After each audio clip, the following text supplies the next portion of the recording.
चिकबल्लापुर में अम्मा educational and rural development trust के सदस्यों ने रक्तदान शिविर आयोजित कर और विभिन्न क्षेत्रों में उपलब्धि हासिल करने वाले 100 लोगों को सम्मानित करके अपनी वर्षगांठ को सार्थक रूप से मनाया। पुलिस उपाधीक्षक शिव कुमार ने रक्तदान शिविर का उद्घाटन किया और ट्रस्ट के सामाजिक सरोकार की सराहना की। इस अवसर पर उन्होंने ट्रस्ट की शैक्षणिक सेवाएं प्राप्त करने वाले विद्यार्थियों के उज्जवल भविष्य की कामना की। उन्होंने कहा कि माता पिता द्वारा झेली गई कठिनाइयां आपके उज्जवल भविष्य के लिए अधिक है। उन्हें एक खुशहाल जीवन प्रदान करे, अनुशासित रहे और अपने गुरुओं का सम्मान करे। भगत सिंह चैरिटेबल ट्रस्ट के अध्यक्ष संदीप बी रेड्डी ने कहा कि संस्था स्थापित करना आसान है, लेकिन उसका प्रबंधन कठिन है। जो संस्थाएं शोषित, जरूरतमंद और गरीब विद्यार्थियों की हर संभव मदद करने को तत्पर है, उन्हें मानसिक और आर्थिक रूप से साहस दिया जाना चाहिए। उन्होंने कहा कि हमारे मित्र श्रीनिवास सामाजिक सरोकार के साथ अम्मा एजुकेशनल ट्रस्ट के माध्यम से समाज सेवा के लिए आगे आए हैं और हम सभी को उनके साथ खड़ा होना चाहिए। ट्रस्ट के अध्यक्ष गोलू श्रीनिवास ने कहा कि कोविड काल में जीवन सबके लिए एक रहस्य था। लोगों की कठिनाइयों को देखते हुए हमने 5 दोस्तों की एक टीम बनाई और अम्मा educational and rural development trust की शुरुआत की और शिक्षा, स्वास्थ्य और अन्य क्षेत्रों में यथासंभव मदद करते रहे हैं। चिकबल्लापुर से सलाउद्दीन की रिपोर्ट।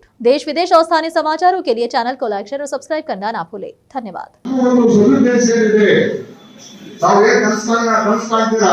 ನಾನು ಓದಬೇಕು, ಈಗ ಲಾಯರ್ ಆಗಬೇಕು, ಡಾಕ್ಟರ್ ಆಗಬೇಕು, ಇಂಜಿನಿಯರ್ ಆಗಬೇಕು, ಪೊಲೀಸ್ ಆಗಬೇಕು, ಏನೋ ಆಸೆಗಳನ್ನು ಇಟ್ಕೊಂಡು ನಾವು ಸಂಸ್ಥೆ ಸೇರಿದ್ರು. ಆ ಒಂದು ಸಂಸ್ಥೆ ಸೇರಿದ ಮೇಲೆ ಸದುದ್ದೇಶ ಈಡೇರಬೇಕಾದ್ರೆ ನಿಮಗೆ ಪರಿಶ್ರಮ ಅತ್ಯವಶ್ಯಕ. ಯಾವ್ದಾದ್ರು ಮಾತಾಡಬಹುದು ಹೋಗ್ಬೋದು, ಆದ್ರೆ ನಿಮ್ಮ ಒಂದು ದೇಶಗಳನ್ನು ಈಡೇರಬೇಕಾದ್ರೆ ನೀವು ಶ್ರಮ ಪಡಬೇಕು. ಎಲ್ಲರೂ ಕೂಡ ದೇವರ ಮೇಲೆ ಕೊಡ್ಕೊಂಡಾಗಲ್ಲ, ನೀವು ಶ್ರಮ ಪಡಬೇಕು. ಶ್ರಮ ಪಡ್ಬೇಕಾದ್ರೆ ಕೆಲವು ತ್ಯಾಗವನ್ನು ಮಾಡಬೇಕಾಗ್ತದೆ. ನಿಮ್ಮ ಒಂದು ಗುರಿ ಏನಿದೆ ಅಂದ್ರೆ ಒಂದು ಓದಿರ್ಬೇಕಂತ ಇರಬೇಕು, ಓದಬೇಕು, ಗುರಿ ಮುಂದೆ ಓದಬೇಕು. ಆನಂತರದಲ್ಲಿ ಜೊತೆಯಲ್ಲಿ ನೀವು ಓದಿನ ಒಂದು ಇದನ್ನ ನೀವು ಸರಿಯಾಗಿ ಗೌರವ ಕೊಡ್ತಕ್ಕಂಥ ಕೂಡ ಬಳಸ್ಕೊಳ್ಬೇಕು. ಒಂದಿಷ್ಟು ನಮ್ಮ ಸಂಸ್ಥೆಯಲ್ಲಿ ಇರ್ತಕ್ಕಂಥ ಗುರುಗಳಾಗಿರ್ಬಹುದು, ನಿಮ್ಮ ಜನ್ಮ ನಿಂತಕ್ಕಂಥ ತಂದೆ ತಾಯಿಗಳಾಗಿರ್ಬಹುದು, ನಾವು ಏನ್ ಮಾಡ್ತಾ ಇದೀವಿ, ಇತ್ತೀಚೆಗೆ ನೋಡ್ತಾ ಇದೀವಿ, ನಮ್ಮ ಬಿಹೇವಿಯರ್ ಬಹಳಷ್ಟು ಚೇಂಜ್ ಆಗ್ತಾ ಇದೆ. ದೊಡ್ಡವರಿಗೆ ಗೌರವ ಕೊಡ್ತಕ್ಕಂಥದ್ದು, ಹಿರಿಯರಿಗೆ ಕೊಡೋದಿಲ್ಲ, ಅಪ್ಪ ಅಮ್ಮನ ಕೇಳೋದು ಕೊಡ್ತಕ್ಕಂಥದ್ದು, ಇದೆಲ್ಲ ನೋಡ್ತಾ ಇದ್ದೀವಿ. ಎಷ್ಟು ಸರಿ ಅನಿಸುತ್ತಿದ್ದು, ನಿಮ್ಮ ಒಂದು ಜನ್ಮವನ್ನು ನೀಡಿರ್ತಕ್ಕಂಥ ತಂದೆ ತಾಯಿಗಳಿಗೆ ನಿಮ್ಮ ಒಂದು ಜೀವಿತ ಹೇಳಿ ನಿಮ್ಮ ತಂದೆ ತಾಯಿ ಕಣ್ಣು ಸೇವೆ ಮಾಡೋದು ಅಷ್ಟು ಸಾಲಲ್ಲ. ಫಸ್ಟ್ ನಿಮ್ಮ ಅದಕ್ಕೆ ಹೇಳ್ತಕ್ಕಂಥದ್ದು, ನಿಮ್ಮ ತಂದೆ ತಾಯಿಗಳಿಗೆ, ಅಣ್ಣ ತಂದೆಗೆ, ಅಕ್ಕ ತಂಗಿಯರಿಗೆ, ನಿಮ್ಮ ಬಂಧು ಬಳಗಕ್ಕೆ ನೀವು ಆಶೆಗೊಂಡು ಜನ್ಮಬೇಕಂದ್ರೆ ನೀವು ಕಷ್ಟಪಟ್ಟು ಹೋಗಿ ಒಂದು ಉನ್ನತ ಸ್ಥಾನಕ್ಕೆ ಹೋಗ್ಬೇಕು. ನೀವು ಸ್ವಯಂ ಪ್ರೇರಣೆ ನಿಂತ್ಕೊಳ್ಬೇಕು. ಯಾವುದೇ ಮಹಾರಾಷ್ಟ್ರ ಹೆಣ್ಮಕ್ಳು ಬರ್ತೀರಿ, ಈಗ ನೋಡ್ತಾ ಇರ್ತಾರೆ, ಅಂತವರನ್ನೆಲ್ಲ ಮೆಟ್ಟಿ ನಿಂತು ಬದುಕುವಂತಹ ಇಂಥ ಜನ ನನಗೆ ನಿಜವಾಗ್ಲೂ ಸ್ಫೂರ್ತಿ. ಇಂಥವರ ಜೊತೆ ನಾವು ನಿಲ್ಲೋಣ, ಅಂತವರ ಜೊತೆ ಕೈಜೋಡಿಸೋಣ. ನಮ್ಮ ಕೈಲಾದ ಸಹಾಯವನ್ನ ಸಮಾಜಕ್ಕೆ ನಿರಂತರವಾಗಿ ಮಾಡ್ತಾನೆ ಇರೋಣ. ಆಗ ಮಾತ್ರ ಈ ಸಮಾಜವನ್ನ ಕಟ್ಟೋ ಕೆಲಸ ಮಾಡ್ಬೋದು. ಸಮಾಜ ಕಟ್ಟಬೇಕಾದ್ರೆ ಹಣ ಮಾತ್ರ ಕೊಡ್ಬೇಕು ಅಂತಿಲ್ಲ ಸ್ನೇಹಿತರೆ. ಸಮಾಜ ಕಟ್ಟಬೇಕಾದ್ರೆ ನಿಮ್ಮ ಜ್ಞಾನವನ್ನ ನೀವು ಹಂಚ್ಕೋಬಹುದು. ಸಮಾಜ ಕಟ್ಟಬೇಕಾದ್ರೆ ನಿಮ್ಮ ಶ್ರಮವನ್ನ ನೀವು ಹಂಚ್ಕೋಬಹುದು. ಸಮಾಜ ಕಟ್ಟಬೇಕಾದ್ರೆ ರಸ್ತೆಯಲ್ಲಿ ಏನಾದ್ರು ಒಂದು ಸಣ್ಣದಾಗಿ ಏನೋ ಒಂದು ಕಸ ಬಿಟ್ಟಿದ್ರೆ ಪಕ್ಕಕ್ಕೆ ಮನಸ್ಫೂರ್ತಿಯಾಗಿ ನೀವು ಹಾಕಿದ್ರೆ ಅದರ ಮುಖಾಂತರ ಸಮಾಜವನ್ನು ಕಟ್ಟಬಹುದು. ನೀವು ಹಾಕಿದ ಒಂದು ಕೆಲಸ ಮಾಡೋದಂತ ಇನ್ನೊಂದು ಯುವಕನ ನೋಡಿದ್ರೆ ಈ ರೀತಿ ಬದುಕಬೇಕು ಅಂತ ಒಂದು ಸ್ಫೂರ್ತಿ ತುಂಬಿದ್ರೆ ಅದ್ರ ಮುಖಾಂತರ ಸಮಾಜನ ಕಟ್ಬೋದು ಅನ್ನೋದನ್ನ ನಾನು ಕಟ್ಕೊಂಡಿದ್ದೀನಿ. ಯಾವುದೋ ಒಂದು ಪಬ್ಲಿಕ್ ಟಾಯ್ಲೆಟ್ ಹೋದ್ರೆ ನಾವೆಲ್ಲರೂ ಗಮನಿಸಬೇಕಾಗಿರುವಂತ ಅಂಶಗಳಿವೆಲ್ಲ. ಒಂದು ಪಬ್ಲಿಕ್ ಟಾಯ್ಲೆಟ್ ಹೋದ್ರೆ ನಿಜವಾಗ್ಲೂ ಯಾವ ಪಬ್ಲಿಕ್ ಟಾಯ್ಲೆಟ್ ಅಲ್ಲೂ ನಾವು ಏನೋ ಒಂದು ಒಳಗಡೆ ಹೋಗಿ ಬರೋಕ್ ಆಗಿರುವಂತಹ ಸಂದರ್ಭಗಳು ಇವತ್ತು ನಮ್ಮ ಭಾರತ ದೇಶದಲ್ಲಿ ಇದೆ.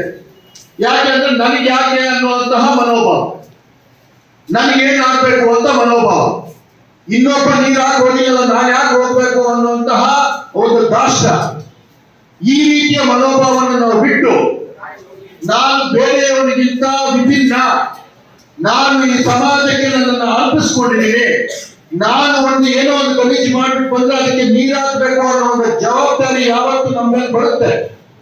ಆವತ್ತು ನಾವು ಈ ಸಮಾಜದ ಬಗ್ಗೆ ಮಾತಾಡುವಂತಹ, ಈ ವ್ಯವಸ್ಥೆಯ ಬಗ್ಗೆ ಮಾತಾಡುವಂತಹ ನೈತಿಕತೆ ಆವತ್ತು ಬರುತ್ತೆ.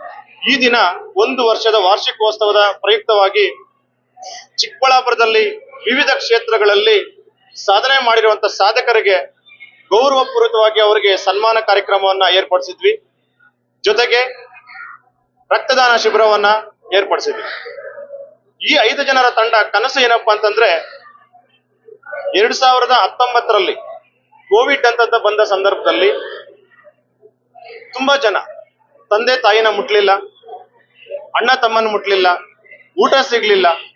ಈ ಒಂದು ನ್ಯೂಸ್ ಅನ್ನ ನಿಮ್ಮ ಮಾಧ್ಯಮದ ಮುಖಾಂತರ ನೋಡಿದ್ದೀವಿ. ಅದನ್ನ ನೋಡಿ ನಮ್ಮ ಮನಸ್ಸು ತುಂಬಾ ನೋವಾಗಿ ಹತ್ತಿರಂತ ದಿನಗಳು ಇದಾವೆ. ನಾವು ಇವತ್ತಿಲ್ಲ ನಾಳೆ ಒಂದು ದಿವಸ ಭೂಮಿಯಿಂದ ಹೋಗ್ಬೇಕು, ಆದ್ರೆ ನಮ್ಮ ಒಂದು ನಡೆಯನ್ನ ಇಲ್ಲ ನಮ್ಮ ಒಂದು ಸೇವೆಯನ್ನ ಈ ದೇಶಕ್ಕೆ ಇಲ್ಲ ನನ್ನ ಭೂಮಿಗೆ, ನನ್ನ ತಾಲೂಕಿಗೆ, ನನ್ನೂರಿಗೆ ನಾನು ಕೊಡ್ಬೇಕು ಅಂತ ತುಂಬಾ ಯೋಚನೆ ಮಾಡಿ ಯಾವ ರೀತಿ ನಾನು ಸರ್ವಿಸ್ ಮಾಡೋಂಥದ್ದು ಆರ್ಥಿಕವಾಗಿ ಶಕ್ತಿ ಇಲ್ಲ ನನಗೆ ಅಂತ ನಾನು ಅನ್ಕೊಂಡಾಗ ನನಗೆ ಶಕ್ತಿಯಾಗಿ ನಿಂತಿದ್ದು ನನ್ನ ಈ 5 ಜನರ ತಂಡ. ಈ 5 ಜನರ ತಂಡ ಸೇರ್ಕೊಂಡು ಈ ನಮ್ಮ ಚಿಕ್ಕಬಳ್ಳಾಪುರದಲ್ಲಿ ಅಲ್ಲದೆ ವಿವಿಧ ತಾಲೂಕುಗಳು ರಾಜ್ಯ ಮಟ್ಟದಲ್ಲೂ ಸಹ ನಾವು ಸರ್ವಿಸ್ ಮಾಡೋ ಅಂತ ಉದ್ದೇಶನ ಇಟ್ಕೊಂಡಿದ್ದೇವೆ. ಶೈಕ್ಷಣಿಕ ಕ್ಷೇತ್ರದನ್ನ ಆಯ್ಕೆ ಮಾಡಿದ್ದೇವೆ, ಆರೋಗ್ಯ ಕ್ಷೇತ್ರ, ಪರಿಸರ ಕ್ಷೇತ್ರ, ನಿರ್ಗತಿಕರು ಯಾರೇ ಆಗಿರ್ಬೋದು, ನಮ್ಮ ಕೈಲಾದಷ್ಟು ಸೇವೆಯನ್ನ ಮಾಡ್ತೇವೆ. ಯಾವುದೇ ರೀತಿಯಂತ ಲಾಭವನ್ನ ಅಪೇಕ್ಷಿಸದೆ ನಮಗೇನು ಅನುಕೂಲ ಸಿಗುತ್ತೆ